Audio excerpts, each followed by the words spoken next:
Last பார்ட்டில் நம்மளோட heroine operation பண்ண அந்த இளவரசிக்கு இப்போ ரொம்ப ஹெவியான ஃபீவர் இருக்குது அப்படின்றத தெரிஞ்சுக்கிட்டு குவீன் மதர் பார்க்கறதுக்காக வராங்களா. அங்கே நின்றுட்டு இருக்க நம்மளுடைய ஹீரோயினை பார்த்துட்டு, என்னாச்சு என்னுடைய பொண்ணு வந்து கண்ணு திறந்து பார்த்துட்டா, எந்த விதமான பிரச்சனையும் இல்லைன்னு சொன்னேன் இல்லையா அப்படின்னு சொல்லி கேட்டுட்டு இருக்காங்களா. நம்மளோட ஹீரோயினோ, ஆமாம் இவங்களோட உயிருக்கு எந்த விதமான ஆபத்தும் கிடையாது, ஆனால் குழந்தை பிறந்துச்சு அப்படின்னா அம்மாவோட உடம்புல வந்து நிறைய சேஞ்சஸ் வந்து நடக்குமா, குழந்தைக்கு வந்து உடனே பால் கொடுத்து ஆகணும், அந்த மாதிரி வந்து பால் கொடுக்காதப்ப அது ஃபுல்லாமே வந்து ஸ்டோர் ஆகி நிற்கிறனால அவங்களுக்கு இந்த மாதிரி ஃபீவர் வருது எல்லாமே சாதாரண விஷயம்தான் அப்படின்னு சொல்லிட்டு இப்போ அதை ஃபுல்லாமே வந்துட்டு ரிமூவ் பண்ணிட்டு இருக்காங்க. இப்போ குயின் மதரோ இதையெல்லாம் பார்க்க முடியாமல் வந்துட்டு ஒதுங்கி நின்றுட்டு இருக்காங்க. நம்மளோட ஹீரோயினோ, இது எல்லாமே வந்து ஒரு பொண்ணோட உடம்புல நடக்கக்கூடிய சாதாரண சேஞ்சஸ் தான், இதை பார்த்துட்டு நம்ம ஒதுங்கி நிற்கவோ இல்லைன்னா விற்கப்படவோ தேவையில்லை அப்படின்னு சொல்லிட்டு இருக்காளா.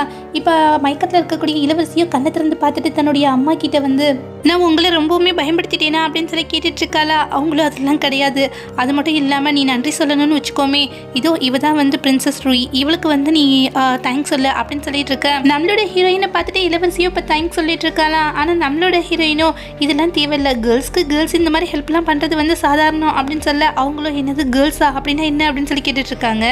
நம்மளோட ஹீரோயினோ, அதெல்லாம் விட்டு தள்ளுங்க, நான் இளவரசிக்கு வந்துட்டு பேபி பிறந்திருக்கு இல்லையா, அதுக்காக வந்து ஒரு கிஃப்ட் பேக் வந்து ப்ரெசென்ட் பண்ண போகிறேன் அப்படின்னு சொல்லிட்டு பேபிக்கு பேம்பர்ஸ், அப்புறம் மில்கை ப்ரெஸ் பண்ணி எடுக்கிறதுக்கான மிஷின், பால் பாட்டில், அந்த மாதிரி நிறைய இருக்கா. இதெல்லாம் பார்த்துட்டு குயின் மதரோ, இதெல்லாம் என்னது அப்படின்னு சொல்லிட்டு அங்கே இருக்கக்கூடிய அந்த மில்க் பாட்டிலை எடுத்துகிட்டு, இது என்ன நைட்டு யூஸ் பண்ணக்கூடிய பாட்டிலா அப்படின்னு சொல்கிறாங்களா. இல்லை அது கிடையாது, இது பேபிக்கான பாட்டில் அப்படின்னு சொல்லிட்டு இது எப்படிலாம் யூஸ் பண்ணணும் அப்படின்னு சொல்லிட்டு இருக்காளா. இன்னொரு பக்கம் நம்மளோட ஹீரோவும் வந்துட்டு அவனுடைய பேலஸில் அரசர் சொன்னதை யோசித்து பார்த்துட்டு இருக்கான். உன்னுடைய ஃபஸ்ட்டு ஒய்ஃப் எவ்வளோ புத்திசாலி, அது மட்டும் இல்லாமல் ரொம்ப அன்பானவ, ஆனால் அவளை வந்து நல்லபடியாக பார்த்துக்கிறதுக்கான உன்னுடைய டாஸ்கில் நீ ரொம்பவுமே தோத்துட்ட அப்படின்னு சொல்கிறத நினச்சி இப்போ வந்து ரொம்பவுமே ஃபீல் பண்ணிட்டு நின்றுட்டு இருக்கான். அந்த இடத்துக்கு நம்ம ஹீரோயினோட சிஸ்டர் வராளா. அவளை பார்த்தோன்னே ஹீரோவோ, நைட்டு ஃபுல்லாக அரண்மனைக்கு வெளியில் முட்டி போட்டிருந்தா, இப்போ போய்கிட்டு வந்து ரெஸ்ட் எடுக்க வேண்டியதானே, இங்கே என்ன பண்ணுற அப்படின்னு சொல்லி கேட்டுட்டு இருக்க. அவளோ, உண்மையிலேயே நான் வந்துட்டு உங்களுடைய இளவரசிக்கு வந்து ஹெல்ப் பண்ணணும்னு தான் நினச்சேன், ஆனால் அவங்க பார்த்தீங்களா என்னை தப்பாக புரிஞ்சுக்கிட்டாங்களே அப்படின்னு சொல்லிட்டு ரொம்பவுமே ஃபீல் பண்ணுறாளா. அது மட்டும் இல்லாமல் குயின் மதரும் இனிமேல் வந்து என்னை பார்க்க மாட்டேன்னு சொல்லிட்டாங்களே அப்படின்னு சொல்ல, அவனோ ரொம்ப கவலைப்படாத, இன்னொரு ஏதாவது ஒரு வாய்ப்பு கிடைக்கும், அந்த மாதிரி ஒரு சூழ்நிலையில் அவங்க வந்து உன்னை புரிஞ்சுக்குவாங்க அப்படின்னு சொல்லிட்டு இருக்கான். இப்போ அவ்வளோ, இங்கே பார்த்தீங்களா நான் பிறக்கும் போதே கான் குப்பினா பிறந்துட்டேன், ஆனால் என்னுடைய குழந்தையும் அதே மாதிரி தான் பிறக்கணுமா, அதனால தான் அவங்க வந்துட்டு என்னை ரொம்பவுமே கஷ்டப்படுத்திட்டாங்க அந்த இடத்துல அப்படின்னு சொல்லி அழுதுட்டுருக்காளா. நம்மளோட ஹீரோவோ, நேற்று ஃபங்க்ஷனில் ஒரு ஒய்ஃபாக உனக்கு தான் எல்லா விதமான இம்பார்ட்டனும் கொடுக்கணும் அப்படின்றத சொல்கிறதுக்காக வந்தேன், ஆனால் அந்த இடத்துல என்னென்னமோ நடந்து போச்சு அப்படின்னு சொல்லிட்டு இருக்கானா. கரெக்டாக அந்த இடத்துக்கு நம்மளோட ஹீரோ என்ட்ரி கொடுத்துட்ருக்காளா. அவங்க ரெண்டு பேர்த்தையும் கண்டுக்காமல் நடந்து போயிட்டுருக்க.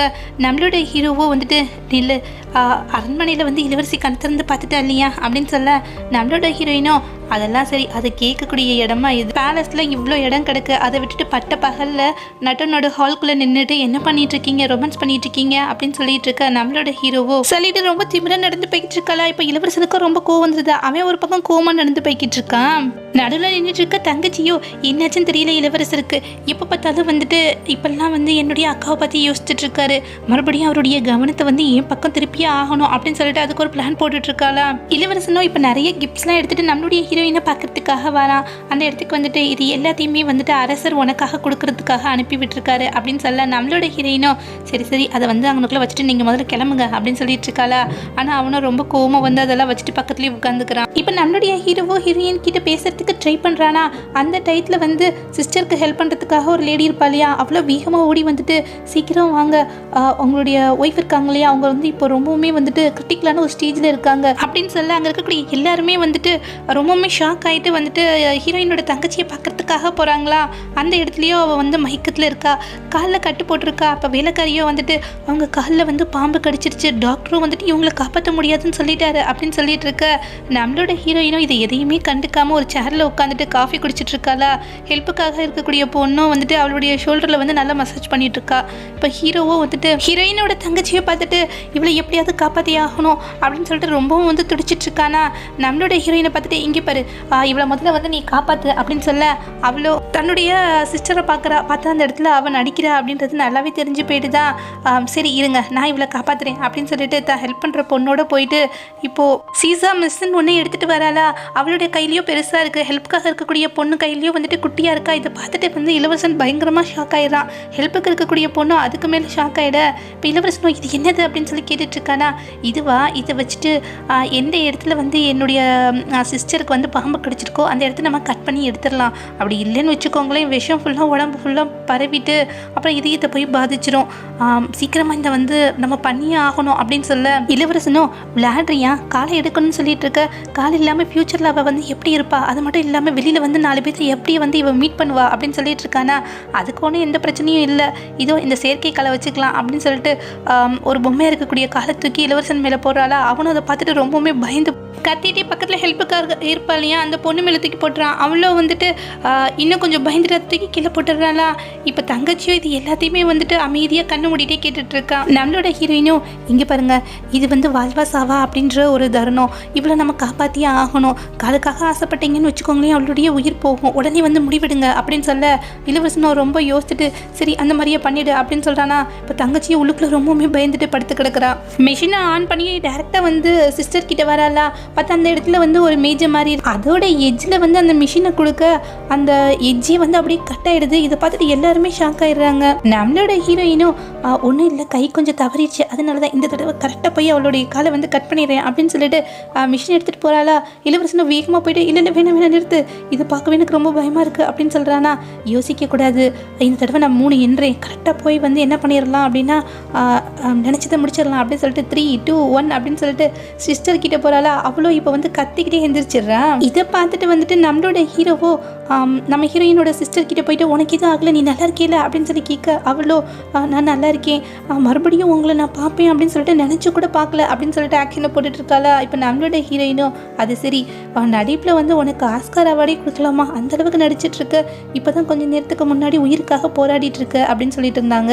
பார்த்தா உடனே வந்துட்டு ரெக்கவர் ஆகி எந்திரிச்சு உட்காந்துட்டு எப்படி உனக்குள்ளேயே மெடிசன் இருக்கா என்ன அப்படின்னு சொல்லி கேட்டுட்டு இருக்காளா. தங்கச்சியோ என்ன சொல்ல வர, இப்போ வந்து நான் சும்மா நடிச்சேன்னு சொல்ல வரையே என்ன, உன் கண்ணு முன்னாடியே வந்தது நான் சித்தா மட்டும்தான் நீ நம்புவியா என்ன அப்படின்னு சொல்லிட்டு சரி நான் சாக போகிறேன் அப்படின்னு சொல்லிட்டு போகிறாளா. இப்போ நம்மளோட ஹீரோவோ அவளை தடுத்து நிறுத்திட்டு இருக்கான். இப்படியே டாபிக் வளர்ந்துக்கிட்டே போகுதா. இப்போ நம்ம ஹீரோயினோட சிஸ்டருக்கு வந்து வயிறு வலிக்க ஆரம்பிக்குதா. கொஞ்சம் நேரத்துலேயே வந்துட்டு ப்ளீடிங் ஆக ஆரம்பிச்சிடுது. இதை பார்த்துட்டு வேலைக்கார பொண்ணும் இவங்களுக்கு ப்ளீடிங் ஆக ஆரம்பிக்குது, மிஸ்கேரேஜ் ஆக போகுது அப்படின்னு சொல்லி கத்துறாளா. இப்போ நம்மளுடைய ஹீரோ பயங்கரமாக ஷாக் ஆயிடுறான். உடனே டாக்டர் வர சொல்லுங்க அப்படின்னு சொல்ல இப்போ டாக்டர் வந்துட்டு சிஸ்டரை வந்து செக் பண்ணி பார்த்துட்டு இருக்காரு. நம்மளோட ஹீரோ கிட்ட இந்த தடவை குழந்தைய காப்பாற்றியாச்சு, ஆனால் இதே மாதிரி இவங்க ரொம்பவுமே ப்ரெஷர் ஆகிட்டே இருந்தாங்கன்னு வச்சுக்கோங்களேன், குழந்தைய காப்பாற்றுறது ரொம்பவுமே கஷ்டம் அப்படின்னு சொல்லிட்டு போயிடுறாரா. இப்போ அந்த வேலைக்காரியோ வந்துட்டு நம்ம ஹீரோ முன்னாடி வந்து மண்டிட்டு இங்கே பாருங்க மேடம் வயிற்றில் வளர்றது உங்களுடைய ரத்தம், அப்படி இருக்கும்போது அந்த குழந்தைய பத்திரமா பார்த்துக்கணும், தயவு செஞ்சு அந்த குழந்தைய காப்பாற்றுங்க இளவரசி. இந்த மாதிரியே வந்து உங்களுடைய மூத்த ஒய்ஃப் இவங்களை வந்து டார்கெட் பண்ணிகிட்டே இருந்தாங்கன்னு வச்சுக்கோங்களேன், மறுபடியும் இந்த குழந்தைய காப்பாற்றுறது ரொம்ப கஷ்டமான விஷயம், இதுக்கு நீங்கள் தான் ஒரு சொல்யூஷன் சொல்லணும் அப்படின்னு சொல்லி அழுதுட்ருக்காளா. அது மட்டும் இல்லாமல் 2 பேரும் ஒரே இடத்துல இருந்தாங்க அப்படின்னா இதே மாதிரி தான் சண்டை வந்துட்டே இருக்கும் அப்படின்னு சொல்லிட்டு இருக்க நம்மளோட ஹீரோவும் இப்போ கொஞ்சம் நேரம் யோசிச்சு பார்க்குறானா. இப்போ நேரம் நம்மளோட ஹீரோயின் கிட்டே வந்துட்டு இங்கே பாரு பக்கத்தில் இருக்கக்கூடிய ஒரு சிட்டியில் ஒரு பேலஸ் இருக்குது, பேசாம நீ அங்கே போயிடு, இனிமேட் நீங்கள் இருக்க வேணாம் அப்படின்னு சொல்ல ஒரு செகண்ட் நம்மளோட ஹீரோயினுக்கு ரொம்பவுமே கஷ்டமாக போயிடுது. இருந்தாலும் வெளியில் காட்டிக்காம சரி நான் இந்த இடத்த விட்டு உடனே கிளம்புறேன் அப்படின்னு சொல்லிட்டு பக்கத்தில் இருக்கக்கூடிய தான் ஹெல்ப்புக்காக இருப்பா இல்லையா அந்த பொண்ணை பார்த்துட்டு நம்மளுடைய திங்ஸ் எல்லாமே பேக் பண்ணு, நம்ம இங்கேருந்து போகலாம் அப்படின்னு சொல்லிட்டு ஜாலியாக கிளம்பிடுறாள். இன்னொரு பக்கம் நம்மளுடைய ஹீரோவை வந்துட்டு அவனுக்கு ஹெல்ப்புக்காக இருக்கக்கூடிய ஒரு பொண்ணு வந்து பார்க்குறா. அவகிட்டையும் வந்துட்டு ஃபர்ஸ்ட் நைட் அன்னைக்கு நம்ம ஹீரோயின் ரூம்குள்ளே ஒருத்தவன் நுழைஞ்சிருப்பான் இல்லையா, அவனை தேட சொல்லி அனுப்பியிருந்தான். அவளும் வந்துட்டு தேடிட்டு இருக்கோம் ஆனால் இன்னும் கிடைக்கல அப்படின்னு சொல்லிட்டு இருக்காளா. அதுக்கு பிறகு எதுக்காக இந்த மாதிரி பிரின்ஸை நீங்கள் வேறு ஒரு பேலஸ்க்கு அனுப்பிச்சிட்டீங்க அப்படின்னு சொல்லி கேட்டுட்ருக்க அவனும் இங்கே பாருங்கள் 2 பேருக்குள்ளேயும் வந்து அடிக்கடி சண்டை வந்துட்டே இருக்குது. அது மட்டும் இல்லாமல் ப்ரெக்னெண்ட்டாக இருக்கக்கூடியவ என்னுடைய உயிரை காப்பாற்றினவ, அதுக்காக தான் வந்துட்டு அவளை நான் கேர் பண்ணி பார்த்துக்கிறேன், 2 பேர்த்தையும் தனித்தனியாக வச்சுருக்கிறது அவங்களுக்குள்ளே ஏற்படக்கூடிய சண்டையை தவிர்க்கிறதுக்கு ஒரே வழி அப்படின்னு சொல்லிடுறானா. நம்மளோட ஹீரோயினும் தன்னுடைய திங்ஸ் எல்லாம் பேக் பண்ணிட்டு வெளியில் கிளம்பிட்டு இருக்காளா. இப்போ அவளுடைய தங்கச்சியும் தேவையில்லாமல் வந்து நம்மளுடைய ஹீரோயினை வம்பளுத்துட்டு இருக்கா. ஆனால் நம்மளோட ஹீரோயினும் இங்கே பாரு உன்னுடைய வயிற்றில் வளரக்கூடிய இந்த குழந்தை யாரோடது அப்படின்றது தெரிய வரும்போது நீ ஆட்டோமேட்டிக்காக இந்த பேலஸை விட்டு வெளியில் வர்றது மட்டும் இல்லாமல் அதுக்கான தண்டனையும் அனுபவிப்ப, அப்போ நான் வந்து கெத்தாக இந்த பேலஸ்குள்ளே வந்து என்ட்ரி கொடுத்துக்கிறேன் அப்படின்னு சொல்லிட்டு போகிறாளா. இப்போ தங்கச்சிக்கும் மனசுக்குள்ளே வந்து ரொம்பவுமே பயத்தையும் வெளியில் காட்டிக்காமல் அமைதியாக வந்து நின்றுட்டு இருக்காளா. நம்மளுடைய ஹீரோயினும் வெளியில் வந்து நாவலோட ஒரிஜினல் ஸ்டோரி எனக்கு நல்லாவே தெரியும். அந்தபடி பார்த்தா என்னுடைய தங்கச்சியோட வயிற்றில் வளரக்கூடிய குழந்தை வந்து என் ஹஸ்பண்டோட குழந்தையே கிடையாது. இப்போ இந்த ஸ்டோரியை வந்து நினச்சி பார்த்துட்டு இருக்காளா, நம்மளுடைய குண்டு ஹீரோயின் இருக்கா இல்லையா, நம்மளுடைய ஹீரோக்கு வந்து கண்ணு தெரியாமல் இருந்தப்ப அவனை காப்பாற்றுறதுக்காக போயிருப்பாளா. அந்த டயத்தில் அவனும் வந்துட்டு என்ன பண்ணுவான்னா நம்ம ஹீரோயினோட ஒன்றா சேர்ந்து இருந்துரும். நான் உன்னையே கல்யாணம் பண்ணிக்கிறேன் அப்படின்னு சொல்லிட்டு ஒரு அரசு அடையாளத்தையும் அவள் கையில் வந்து கொடுத்துருந்துருப்பானா. இப்போ இது எல்லாத்தையுமே வந்துட்டு நம்மளுடைய குண்டு ஹீரோயின் அவளுடைய சிஸ்டர் கிட்ட சொல்லியிருந்திருப்பா. அது மட்டும் இல்லாமல் அவன் அடையாளத்துக்காக கொடுத்துருப்பா, அதையும் எடுத்து காமிச்சிட்டு இருந்திருப்பாளா. இது எல்லாத்தையும் சிஸ்டர் கேட்டுட்டு இருந்துட்டு அந்த குண்டு ஹீரோயின் தூங்கிட்டு இருக்கும்போது அவளுக்கே தெரியாமல் அந்த அரசு அடையாளத்தை வந்து எடுத்து தாங்கிட்டு வச்சுக்குவான். அது மட்டும் இல்லாமல் குயினுக்கு வந்து ஒரு சிவப்பு கலரில் முத்து மாலையை ப்ரெசென்ட் பண்ணியிருந்திருப்பான் இல்லையா, அவனும் வந்து ஒரு இளவரசன் தானா, அவனோட வந்து ஒன்றா சேர்ந்துருந்திருப்பா. அது மூலமாக வந்து தங்கச்சி ப்ரெக்னெண்ட்டாக இருந்திருப்பாளா. ஆனால் அவனும் வந்துட்டு அவளை கழட்டி விட்டுட்டு போயிருந்திருப்பான். இப்போ என்ன பண்ணுவானா, அந்த அரசு அடையாளத்தை எடுத்துகிட்டு போய் நம்மளோட ஹீரோ கிட்ட கொடுத்துட்டு நான் தான் அவங்கள காப்பாற்றினேன் அப்படின்னு சொல்லிட்டு அவனையும் கல்யாணம் பண்ணிக்குவான். இப்போ இது எல்லாத்தையும் நம்மளுடைய ஹீரோயின் நினச்சி பார்த்துட்டு இருக்காளா. அடுத்து என்ன நடந்தது அப்படின்றது நெக்ஸ்ட் பார்ட்டில் பார்க்கலாம். தேங்க்யூ.